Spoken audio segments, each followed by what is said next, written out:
تو محبوب پاک علیہ السلام نے فرمایا تو بتا تو نے کیا نیکی کی؟ تو کہنے لگے یا رسول اللہ صلی اللہ علیہ وسلم میرے 2 اونٹ گم ہو گئے، میں اپنے تیسرے اونٹ پر بیٹھ کر اپنے 2 اونٹ ڈھونڈنے نکلا۔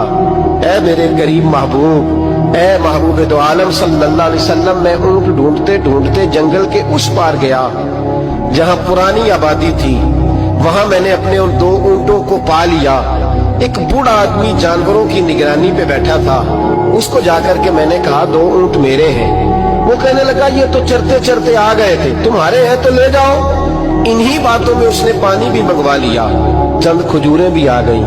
میں پانی پی رہا تھا، کھجور کھا رہا تھا کہ ایک بچے کی رونے کی آواز آئی۔ تو بوڑھا پوچھنے لگا بتاؤ بیٹی آئی کہ بیٹا؟ میں نے فٹافٹ پوچھا پھر اگر بیٹا ہوا تو کیا کرو گے، بیٹی ہوئی تو کیا کرو گے؟ کہنے لگا اگر بیٹا ہوا تو قبیلے کی شان بڑھائے گا، اگر بیٹی ہوئی تو میں ابھی اسے زندہ دفن کرا دوں گا، اس لیے کہ میں اپنی گردن اپنے داماد کے سامنے جھکا نہیں سکتا، میں بیٹی کی پیدائش پر آنے والی مصیبتیں برداشت نہیں کر سکتا، میں ابھی دفن کرا دوں گا۔ حضرت صحصح بن ناجیہ رضی اللہ تعالیٰ عنہ عرض کرنے لگے یا رسول اللہ، پڑھیے درود صلی اللہ علیہ، کہنے لگے یا رسول اللہ صلی اللہ تعالیٰ علیہ وسلم، حضور یہ بات سن کے میرا کلیجہ نرم ہو گیا۔ میں نے اسے کہا پھر پتہ کرو بیٹی ہے کہ بیٹا ہے۔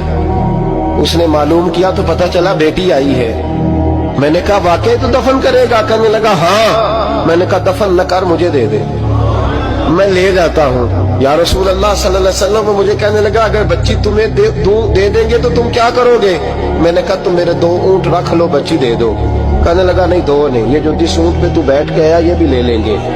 جناب صحصح بن ناجیہ عرض کرنے لگے اے محبوبہ میرے قریب رسول، میں نے نہ اس کو کہا ایک آدمی میرے ساتھ بھیج، مجھے گھر چھوڑ آئے اور اونٹ میں اسے واپس دے دیتا ہوں۔ یا رسول اللہ صلی اللہ علیہ وسلم، میں نے 3 اونٹ دے کے ایک بچی لی۔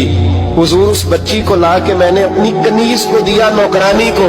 حضور میں روز جاتا، اسے دودھ پلا رہی ہوتی، حضور وہ اسے کھجور نرم کر کے کھلا رہی ہوتی۔ یا رسول اللہ وہ بچی میری داڑھی کے بالوں سے کھیلتی، وہ میرے سینے سے لگتی۔ حضور مجھے نیکی کا چسکا لگ گیا۔